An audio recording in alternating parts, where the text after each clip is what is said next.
My experience, people are nervous, they feel unsettled, don't know which way to go. It's harder to make a decision. And that's understandable when the foundation of how we exist is changing so rapidly. We see mistrust, we see misunderstanding, we see people become frightened of each other.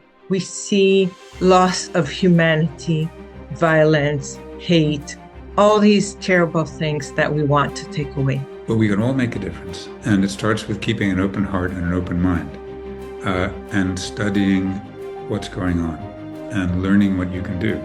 We can use technology to inspire others and to bring together like-minded people who want to make the world a better place now and for future generations.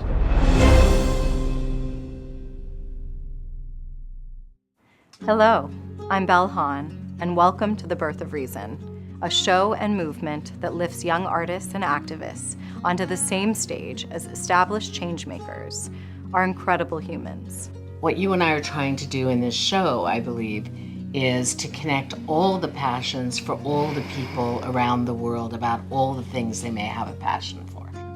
So it was a healing for me to return to the spirit of believing that I'm colorful, I am the art, I am part of this process, but also it's a total channel from spirit, and I had no choice but to listen both to the song and the calling and to honestly let go. So that always when you let go, the most healing happens. And I wanted to touch on one of the points of the Birth of Reason movement is to build bridges where we have been separated, whether that be cross-culturally, through different ethnicities, or through propaganda telling one side that the other side is their enemy. And what I love about dance is it goes beyond language. I truly feel like I have a responsibility on this earth to just make children feel welcomed and loved and appreciated. And I think becoming a teacher just really took that to a different level, and it kind of clicked for me. I want every student, no matter how outgoing they are, how shy they are, to just feel this is my moment, this is the way that I can just express myself, and maybe they find themselves a little bit more, even for those shy kids. We are all human beings on one small planet in a universe of infinite energy. Let us use that energy for peace. We will only evolve if we do it with love. I don't think feuding's bad. I think violence is bad. So the freedom is be yourself. You don't have to water down yourself. If you're a fundamental evangelical Christian or Muslim, be more so at a certain level because it's your journey. But that doesn't mean that you can rob the freedoms or work to violence. For example, when I was painting Ava Haller, our mutual friend, it was during the war that was going on between Iran and Israel. And here I am originally from Iran, painting a beautiful Jewish soul who I absolutely adore. And I wanted to capture her light. I wanted to capture her soul and to make a point to myself and to everyone who would ever witness this painting that it is really about the light that we bring to the world. It's about focusing on that versus what divides us, or why would we ever want to focus on that?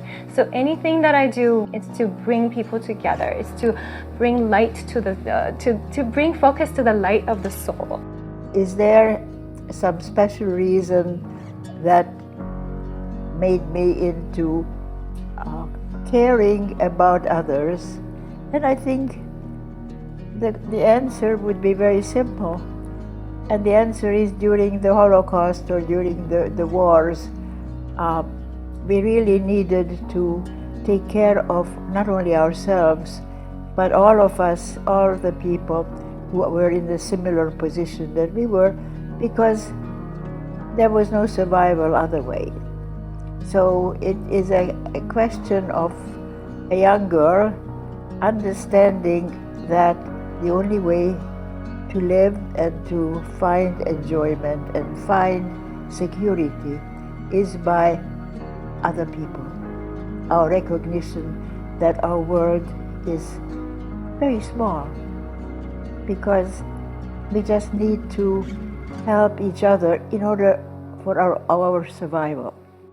I'm really here to help you know that you are light, that you are illuminated, that you are a part of a world that is far more beautiful than we ever could imagine.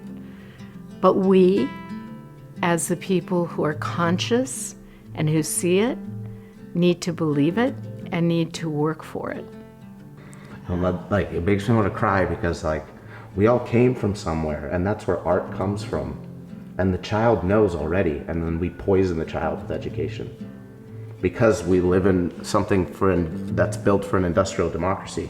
And the factory that kills children's divergent thinking and creativity is the sickness.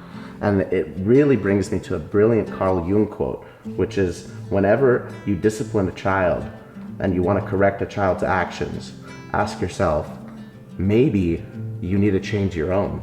Maybe what you're trying to correct in the child is actually teaching you how to behave. Because creativity and art is inherently childlike. I think we all need to really do our part and just stay hopeful, keep the faith, know that we can create a planet that is peaceful, loving, harmonious, that is centered around the one thing we can all agree on, which is children being safe and educated and protected and treasured and nourished and loved. Wherever that is for you and whatever that looks like for every community, but we all need to work on it in our own ways and keep doing this. A lot of times with the arts, you don't really know what you're capable of until you're invited. And so the Inclusive Arts Clubhouse, we give everyone that invitation to create. And I think when you're invited and you feel included, that is just the first step in being able to work together and make the world a better place.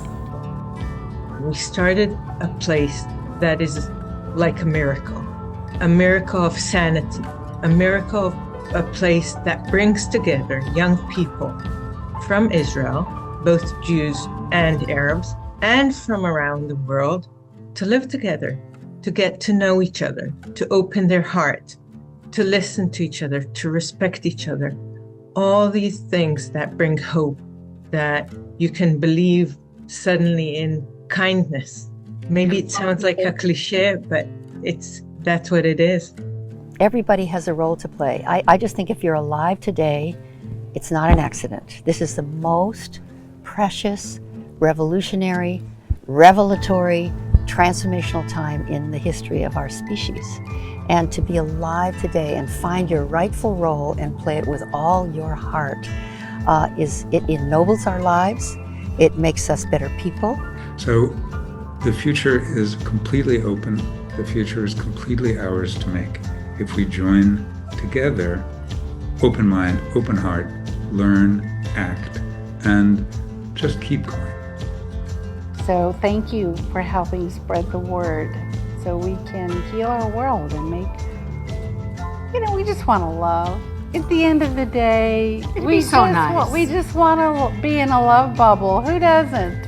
Exactly. Right? That's just what we want. Please just open your heart and understand that you've been called right now at the birth of reason, when we will all come together in a truly mission-driven movement to individually change what's going on. We can do it. I know we can. We've been called to it. And thank you.